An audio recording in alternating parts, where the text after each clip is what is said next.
Hi friends, నమస్తే. తెలంగాణ రాష్ట్ర ప్రభుత్వం కొత్త రేషన్ కార్డ్స్ని మంజూరు చేస్తూ ఉత్తర్వులనైతే జారీ చేయడం జరిగింది. దాదాపు 1,00,000 మందికి ఈ యొక్క కొత్త రేషన్ కార్డ్స్ని అయితే మంజూరు చేశారు. ఈ రేషన్ కార్డ్స్ని ఏ విధంగా చూసుకోవాలి, ఏ విధంగా మీ యొక్క రేషన్ కార్డుని మీ చేతిలో ఉన్నటువంటి మొబైల్ ఫోన్ ద్వారానే చూడాలి అనే విషయాన్ని నేను మీకు ఈ వీడియోలో అందించడం జరుగుతుంది. వీడియోని ఎక్కడా కూడా స్కిప్ చేయకుండా చివరి వరకు కంటిన్యూ చేయండి. మొదటిసారి కనుక మీరు మన ఛానల్ని చూస్తున్నట్టయితే ఖచ్చితంగా మన ఛానల్ని సబ్స్క్రైబ్ చేసుకోండి. పక్కన బెల్ ఐకాన్ ఉంటుంది, దానిపైన ట్యాప్ చేసి ఆల్ అని సెలెక్ట్ చేసుకోండి. ఇంకా ఈ వీడియోని లైక్ చేయనట్టయితే లైక్ చేయండి. ఇప్పుడైతే మనం వీడియో టాపిక్లోకి వెళ్ళిపోదాం. ఫ్రెండ్స్, ఇక్కడ చూడండి, కొత్త కార్డులు వచ్చేసాయి అని చెప్పేసి ప్రముఖ దినపత్రిక ప్రచురించడం జరిగింది. రేషన్ కార్డుల విషయంలో సర్కారు వేగంగా చర్యలు తీసుకుంటుంది. 2 నెలలుగా కొత్త కార్డులు జారీ చేయడంతో పాటు మెంబర్లని యాడ్ చేస్తుంది. కార్డుల మంజూరుతో పాటు యాడ్ చేసిన మెంబర్లకి సన్నబియ్యం అందిస్తుంది. ఇక్కడ గత 2 నెలలుగా ఈ యొక్క స్క్రూటినీ ప్రక్రియ అనేది స్టార్ట్ అయ్యింది. కొత్త రేషన్ కార్డుల కోసం ఎవరైతే అప్లై చేసుకున్నారో వారందరికీ, అదేవిధంగా మెంబర్లని ఎవరైతే యాడ్ చేసుకోవడానికి అప్లై చేసుకున్నారో వారందరికీ కూడా ఈ యొక్క అప్రూవ్ అనేది ఇవ్వడం జరిగింది. వారందరికీ సన్న బియ్యం కూడా పోస్తున్నట్టుగా ఇక్కడ మనకి క్లియర్గానైతే ఇవ్వడం జరిగింది. ఇంతవరకు అయితే సన్న బియ్యం పోసినట్టుగా మనకైతే ఇక్కడ ఎవరు లబ్ధిదారులైతే చెప్పలేదు. బట్ ఈ మెంబర్ల యాడింగ్ ప్రక్రియ కానివ్వండి, కొత్త రేషన్ కార్డులు కానివ్వండి, క్లియర్ అయినట్టుగా మనకైతే తెలిసింది. ఆ విషయాన్ని కూడా మీరు ఇంకా ఎవరైనా చూసుకున్నట్టయితే ఏ విధంగా చూడాలో కూడా నేను మీకైతే ఈ వీడియోలో అందించడం జరుగుతుంది. ఇక్కడ ఒకసారి క్లియర్గా చూసుకున్నట్టయితే కొత్త కార్డులకి 1,00,000కి పైగా అప్లికేషన్లు అని చెప్పేసి కనిపిస్తుంది. కాంగ్రెస్ అధికారంలోకి రాగానే ప్రజాపాలనలో భాగంగా కొత్త రేషన్ కార్డుల కోసం అప్లికేషన్లని స్వీకరించింది. ప్రతి స్కీమ్కి రేషన్ కార్డు ప్రామాణికంగా తీసుకోవడంతో యాదాద్రి జిల్లాలో అప్లికేషన్లు వెల్లువెత్తాయి. ప్రజాపాలనలో భాగంగా నిర్వహించిన గ్రామ సభల్లో 96,792 అప్లికేషన్లు వచ్చాయి. వీటిలో 45,000 అప్లికేషన్లని వెరిఫై చేయగా కొన్ని వివిధ స్థాయిల్లో పెండింగ్లో ఉన్నాయి. రెగ్యులర్గా మీ సేవ నుంచి ఎప్పటికప్పుడు కొత్త అప్లికేషన్లు వస్తున్నాయి. వచ్చిన అప్లికేషన్లు వచ్చినట్టే స్క్రూటినీ చేస్తున్నారు. ఇక్కడ ఈ యొక్క స్క్రూటినీ ప్రక్రియ అనేది రన్ అవుతుంది తెలంగాణ రాష్ట్ర ప్రభుత్వంలో. అయితే ఇప్పుడు మంజూరైనటువంటి ఈ రేషన్ కార్డులని ఏ విధంగా మీరు చూసుకోవాలి అనే విషయాన్ని కూడా నేను ఇక్కడ మీకు క్లియర్గా చెప్తాను. ఇక్కడ ఒకసారి మీ యొక్క ఫోన్లో ఉన్నటువంటి గూగుల్ని ఓపెన్ చేయండి.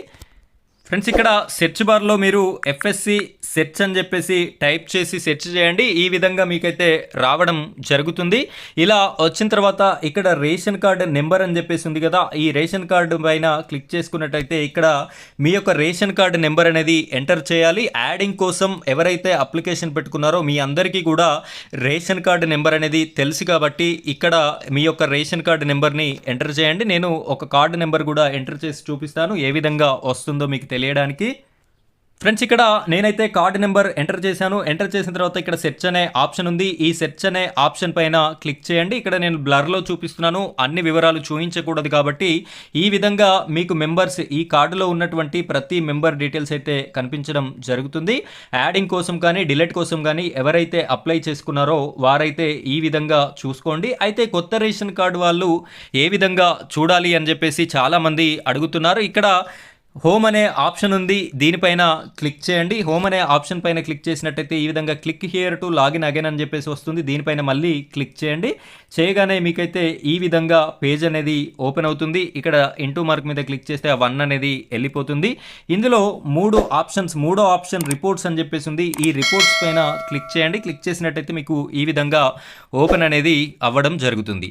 అయితే ఇక్కడ కీ రిజిస్టర్ అలొకేషన్ రిపోర్ట్స్ అని చెప్పేసి ఉంది. దీనిపైన క్లిక్ చేసినట్టయితే మంత్లీ కీ రిజిస్టర్ అలొకేషన్ రిపోర్ట్స్ ఫస్ట్ ఆప్షన్ని మీరు లాంగ్ ప్రెస్ చేసినట్టయితే మీకు ఇంకొక పేజ్ అనేది ఓపెన్ అవుతుంది. ఈ విధంగా మీరైతే కరెక్ట్గా ఎంటర్ చేస్తేనే ఈ పేజ్ అనేది ఓపెన్ అనేది అవ్వడం జరుగుతుంది. సో ఈ విధంగా పేజ్ అనేది ఓపెన్ అవుతుంది. ఇక్కడ ఫస్ట్ మీరు మంత్ని సెలెక్ట్ చేసుకోండి. ప్రజెంట్ మే మంత్ కాబట్టి మేని సెలెక్ట్ చేయండి. ఇయర్ 2025 సెలెక్ట్ చేయండి. సెలెక్ట్ డిస్టిక్, మీ డిస్టిక్ ఏది అయితే అది సెలెక్ట్ చేసుకోండి. మీ యొక్క మండల్ని కూడా సెలెక్ట్ చేయండి. ఆ తర్వాత ఇక్కడ సబ్మిట్ అనే ఆప్షన్ ఉంది, దీనిపైన క్లిక్ చేయండి.